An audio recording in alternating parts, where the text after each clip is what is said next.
পঠিয়াই দিছোঁ এইটো হেৰি নহয় জানো এইটো ইণ্ডোজিত সেইদিনাখন ডাঙৰীয়াটো যিটো আছিলে 1.5 কেজি দাম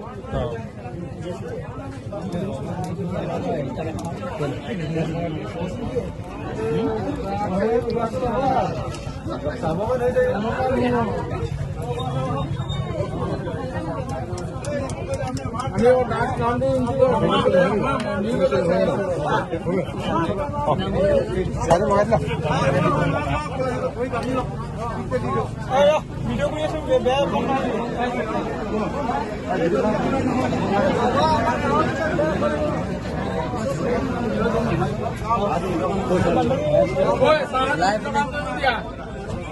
সেক্সি আছে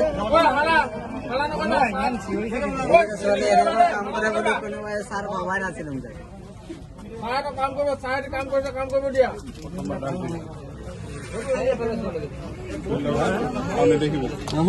নাই মানে আমাৰ অসমৰ ছোৱালীকেইটাই এনেকুৱা কাম কৰে বুলি যে বেয়া লাগে যেতিয়ালৈকে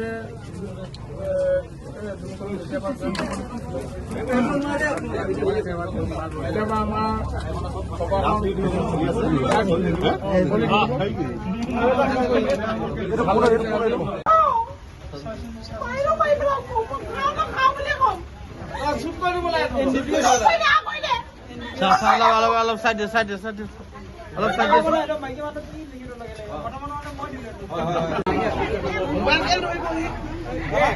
হ'ব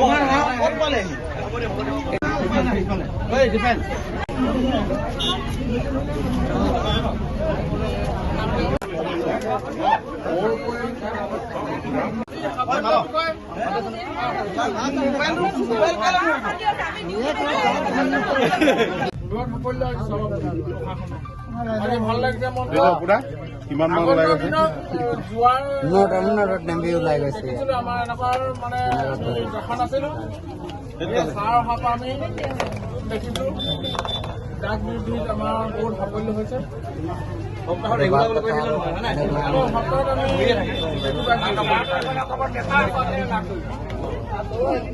আজি কেইবাদিন আগত আমাৰ আগত এনেকুৱা ডাক বিৰোধী অভিযান চলি গৈছে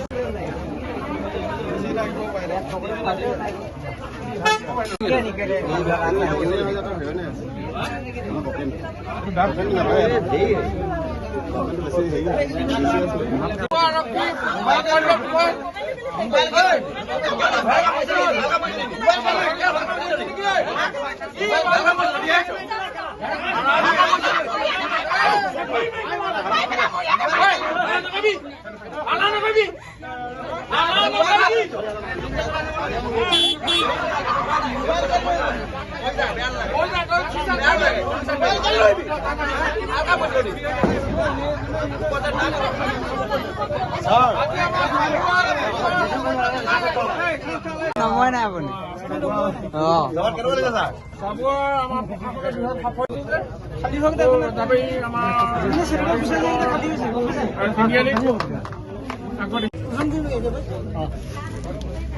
মই ৰমৰিব গাঁজা ধৰি আঁচনি নমোৱাই নাই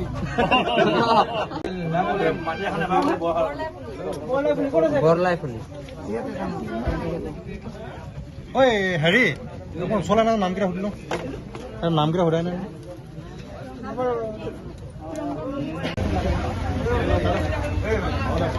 ভিডিঅ' কৰোঁতে চব পাৰা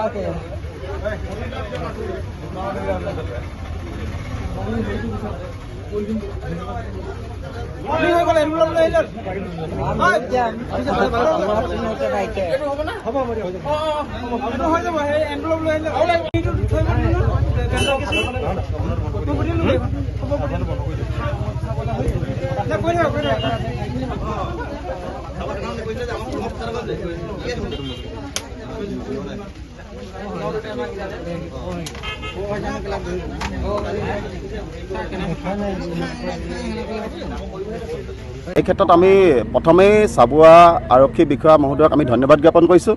তেওঁলোকৰ প্ৰচেষ্টাত আজি বৃহত্তৰ চাবুৱা অঞ্চলত যিবিলাক অবৈধ ড্ৰাগছ কানি গাঞ্জা এইবিলাকৰ ক্ষেত্ৰত প্ৰশাসনে যি ব্যৱস্থা গ্ৰহণ কৰিছে তাক আমি ধন্যবাদ জ্ঞাপন কৰিছোঁ।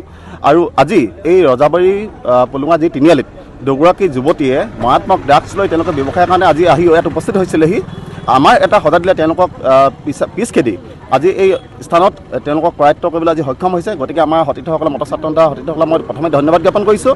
আৰু লগে তেওঁলোকে আজি আমাৰ চাবুৱা আৰক্ষী প্ৰশাসনত তেওঁলোকে যোগাযোগ কৰি আজি এই স্থানত তেওঁলোকক কৰায়ত্ব কৰিবলৈ সক্ষম হৈছে। আৰু ইতিমধ্যে আমি তেওঁলোকক কৰায়ত্ব কৰাৰ পিছতেই সমগ্ৰ ইয়াৰ ৰাইজে তেওঁলোকৰ হাতত যি মাৰাত্মক ড্ৰাগছ পাইছে প্ৰায় 15-20টা কণ্টেইনাৰ তেওঁলোকে হাতত লৈ আহি আজি কোনোবা এজনক তেওঁলোকে ইয়াত দিবলৈ আহিছিলে। গতিকে এই ক্ষেত্ৰত বাৰে বাৰে কিন্তু চাবুৱা অঞ্চলত যেতিয়া এনেকুৱা ধৰণৰ কিবা ঘটনা সংঘটিত হয়, পুলুঙা ৰজাবাৰী এই যেতিয়া গাঁৱৰ বদনাম এটা হয়, তাৰ কাৰণে আমাৰ যুৱ প্ৰজন্মই আমাৰ গাঁৱৰ সতীৰ্থসকলে আমাৰ গাঁৱৰ যুৱচামে কিন্তু আমাৰ গাঁওখন কিয় বদনাম হ'ব বুলি এই ক্ষেত্ৰত তেওঁলোকে উঠি পৰি লাগিছে। আজি কৰায়ত্ব কৰাৰ ক্ষেত্ৰত আমাৰ সকলোৱে সহযোগ কৰিছে। তাৰ কাৰণে আমি আমাৰ যুৱ প্ৰজন্মক আমি ধন্যবাদ জ্ঞাপন কৰোঁ, যিহেতু আজি বৰ্তমান সময়ত এই মাৰাত্মক ড্ৰাগছে যি ভয়াৱহ এটা ৰূপ ধাৰণ কৰিছে।